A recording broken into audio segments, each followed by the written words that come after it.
જય દ્વારકાધીશ મિત્રો, આજે આપણે વાત કરવી છે કે દલિતની દીકરીની દુઆ. મિત્રો, આ વાર્તા છે એ એક સત્ય ઘટના પર આધારિત વાર્તા છે. અત્યારના અમુક ખોખલા લોકોનું એવું કેવું થાય છે કે દલિત હોય તો એમને અડવાથી આભડછટ લાગે. પણ મિત્રો, માણસ માણસ છે. ભગવાને કોઈનામાં કોઈ જાતનો ફરક રાખ્યો નથી. તો આપણે કોણ આ ધરતી ઉપર ફરક રાખવા વાળા ભાઈ? અને આજ એટલા જ માટે આ એક વિડીયો, આ એક સ્પીચ હું મોકલી રહ્યો છું કે જે આપણા રજવાડા વખતની વાત છે.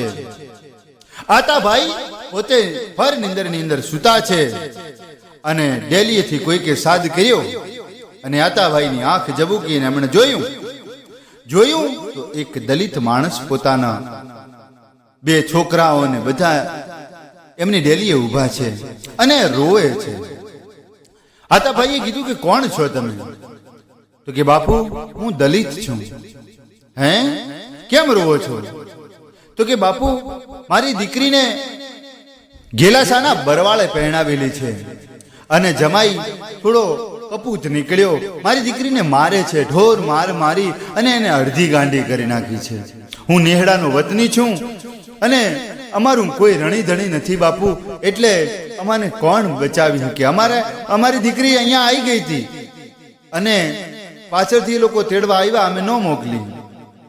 પણ બન્યું એવું બાપુ કે ત્યાંના કાઠીઓ આવી અને અમારી દીકરીને ઉપાડીને લઈ ગયા છે. અને ભાઈ, આ વાત સાંભળતા આતાભાઈની આંખ લાલ ગુમ થઈ ગયો. એને પલા સૂટવા માંડ્યા કે પરાણે લઈને ગયો આપણી દીકરીને? તો કે હા, પરાણે લઈને ગયા. ઘોડા માથે બિહારી અને ભાગ્યા છે. બે જણા છે કે એમ અંદર જઈએ ને પોતાનું ભાલું લઈ, એક હાથમાં તલવાર લઈ અને આપો ભાઈ ઉપડ્યો ને બાપુએ ના પાડી. આતા, અરે તું ક્યાં જાય છે બેટા? તો કે આપણા આ દલિત ભાઈની દીકરીને ઉપાડીને ગયા છે કાઠીઓ, તો એમને હું લેવા જાઉં છું. બાપુ, તમે એક બાજુ રહ્યો, મારે સેટી વાર થશે, તમે જવા દો મને. આતાભાઈના બાપુ એમ કહે છે કે ના બેટા, તું કે તો દળકટક લઈને જા, આપણું શેને લઈને જા, પણ તું ના જા. હજી આ 16 વર્ષનો યુવાન, એને મૂછનો દોરો હજી ફૂટ્યો ન ફૂટ્યો થાય છે અને એ માણસ એનામાં જે લોહી ઉકળવા માંડ્યું હતું, એ ઉછાળા મારતું હતું. એને કીધું કે બાપુ, હવે એ સેનાની વાત ન હોય, હું એકલો જ જાઉં છું અને તમે આ બધી મને આ ચર્ચા કરવાનો સમય નથી. અત્યારે મારે ન્યા પૂગવું છે. અને એ ભાઈ કહેવાય છે કે એના બાપુ એને ઘોડીને ઝાલી રાખી, ના પાડી કે કોઈ પણ હિસાબે હું નહીં જવા દઉં. આતાભાઈને આંખમાં એટલો ક્રોધ આવી ગયો કે આંખના અંગારા છૂટવા માંડ્યા, આંખમાંથી લોહીની ધારો થાય એમ ધારો થવા લાગી. પણ બાપા સમજી ન શક્યા અને બાપા એમની વાત જાલી રાખી. ત્યાં તો આતાભાઈએ ઘોડીને પગે પાટું મારી અને હાથમાંથી એમના બાપાજીનો હાથ છોડાવી અને ઉપડ્યા. ઘોડી પવન વેગે ઉપડી અને ઘોડીને પણ એમ થયું હોય કે જાણે આ દીકરીની આજ લાજ બચાવી છે. એમ એ પ્રાણી પણ, એ પશુ પણ આજે હવામાં ગણગણાટી બોલાવે છે. અને થોડીક જ વારમાં તો એને એ પંથ કાપી નાખ્યો કે જ્યાં એને જબુકતા થોડા દુશ્મનો દેખાવા લાગ્યા. બાગડતમ કરતી આ ઘોડી જાય છે અને છેક થોડી વારમાં તો ભેટો થવા લાગ્યો. અને આને બૂમ પાડી હાકેલ કરી, કાઠી માટી થાવ, હવે હું આતો આવ્યો છું તમારી સામે. ત્યાં તો એ ઘોડીઓ ભગાડી અને આ દલિતની દીકરી હતી એને આમ મારવાની અને છૂટવાનો પ્રયાસ કરે છે, પણ પેલા છોડતા નથી. અને બીજી બાજુ આ જે બીજો જે ઘોડેસવાર હતો એ અને એની જોડે બરછી હતી, એ બરછીથી આમ બીવડાવતો હતો કે બંધ રે નીતર મારી નાખશું. આમ કરતા જતા હતા અને એવામાં જો આતાભાઈની ઘોડી એનો ભેટો થઈ ગયો અને કીધું કે હવે માટી થા. અને એક હાથમાં જે ભાલું હતું એ ઝીક્યું બીજાની માથે, તે ઘોડીને સોતું ઊંધું પડ્યું અને બીજાનો હાથ ઢાસ લઈને કાપી નાખ્યો. બીજાનો હાથ કાપ્યો, આ લોકોને એમ થયું કે હવે મરી ગયા, મોત માથે આવ્યું, એમ જીવ બચાવવા માટે બીજો કોઈ આરો ન રહ્યો, ભાગો ભાગો ભાગો કરતો ઈ ભાગ્યો. પણ આ દલિતની દીકરી હતી, ઈ થર થર થર થર થર થર ધ્રુજે છે. હવે શું થશે, હવે શું થાય? આતાભાઈ બોલ્યા, દીકરી બેટા તું શું કામ બીવે છે? તારી હાથે તારો ભાઈ છે, હું આતો ભાઈ, આવી જા હાલ ઘોડી માથે. એમ કેતા પોતે એનું કાંડું પકડ્યું અને આમ ઈડીને માથે આમ લાંબો પગ કરીને કીધું કે બેન આની માથે ચડી અને ઘોડી માથે ચડી જા. દીકરી ના પાડે છે કે બાપુ અમે દલિત છીએ. હા કે અમે દલિત છીએ? અરે તો દલિત છે તો શું છે? કેમ તું મારી બેન ન હોઈ શકે? હા બાપુ પણ શું?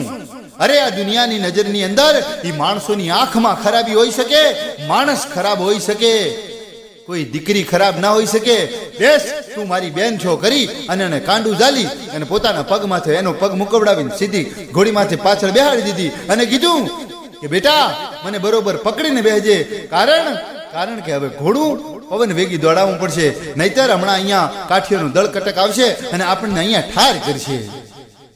આ હા હા હા. પછી તો બાગડધમ બાગડધમ બાગડધમ બાગડધમ ઘોડી પવન વેગી પાછી ઉપડી અને રસ્તામાં જોયું તો ઈ આતાભાઈના જે બાપાએ દળ કટક મોકલ્યું હતું એમની પાછળ ઈ હામું મળી અમને કીધું કે હવે બધા ઘર ભેગી ના થાવ, કે આ તો પતી ગયું કે કરીને આયા બજારની માલિપા. આ તો ભાઈ આ દીકરીને લઈને આવે છે અને ઓહો ઓવારણા લે છે. ઓ મિત્રો બધા એના, અરે બેનો દીકરીઓ એને વધાવવા માટે એને એના હામાયા કરે છે કે વાહ આતાભાઈ, વાહ આતાભાઈ, વાહ. આવા વાહકારીને ખમકારીને દુહાઈઓ દેવા લાગ્યા છે. ગામના લોકો પણ કે વાહ મર્દ વાહ. બધા લોકો એને થપથપાવી અને આ દીકરીને સોંપવા માટે પોતાના બાપના ઘેર જાય છે અને કીધું કે લ્યો બાપુ આ તમારી દીકરી, લ્યો ભાઈ આવી ગઈ. અને એમ કહેવાય છે કે એ લોકોએ એ દલિતના માણસોએ એને બહુ દુઆ દીધી, પણ આ દીકરીએ કીધું કે ભાઈ હું તો એક ગરીબની દીકરી છું, હું તને શું આપી શકું મારા વીરા?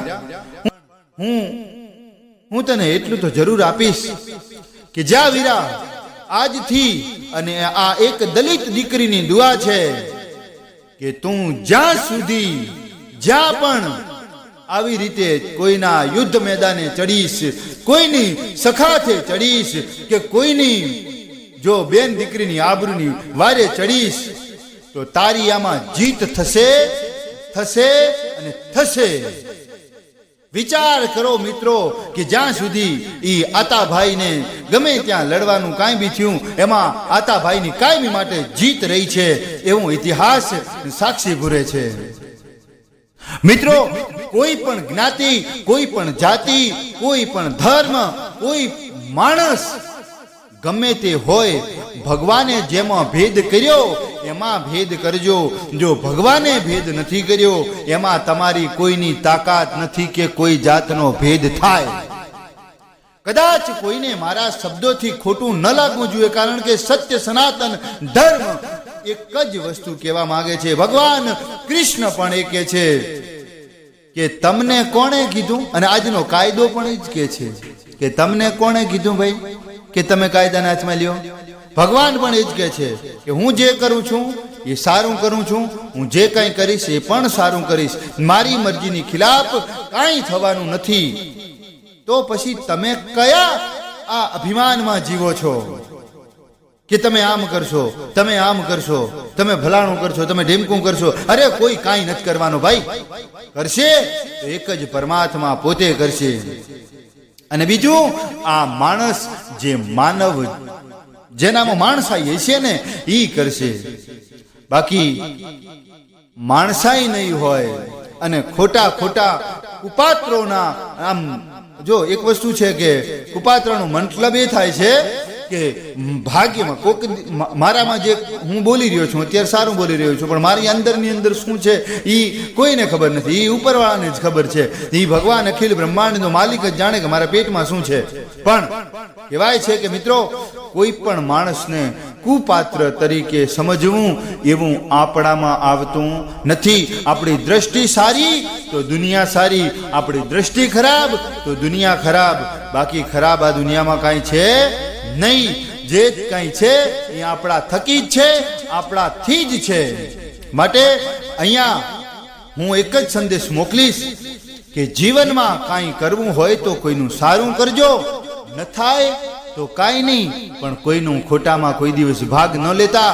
કારણ કે ભગવાન અખિલ બ્રહ્માંડનો માલિક છેલ્લા સમયે દરેક માણસને, દરેક વ્યક્તિને પોતે છેલ્લી ફિલ્મ બતાવી દે છે કે ભાઈ તે જીવનમાં આ કર્યું છે અને હવે પછી તારે આ કરવાનું છે. કર્મનો હિસાબ ભગવાન રાખે છે. માટે કોઈ ગરીબની દુઆ લઈ લેજો, કોઈ ગરીબના આશીર્વાદ લઈ લેજો અને ગરીબનું કલ્યાણ થાય એવા કંઈક કાર્યો કરજો જેથી તમને દુઆ મળે. તો જય માતાજી, જય મોગલ, જય જય જય ખીમેશ્વર મહાદેવ, જય ખીમેશ્વર મહાદેવ.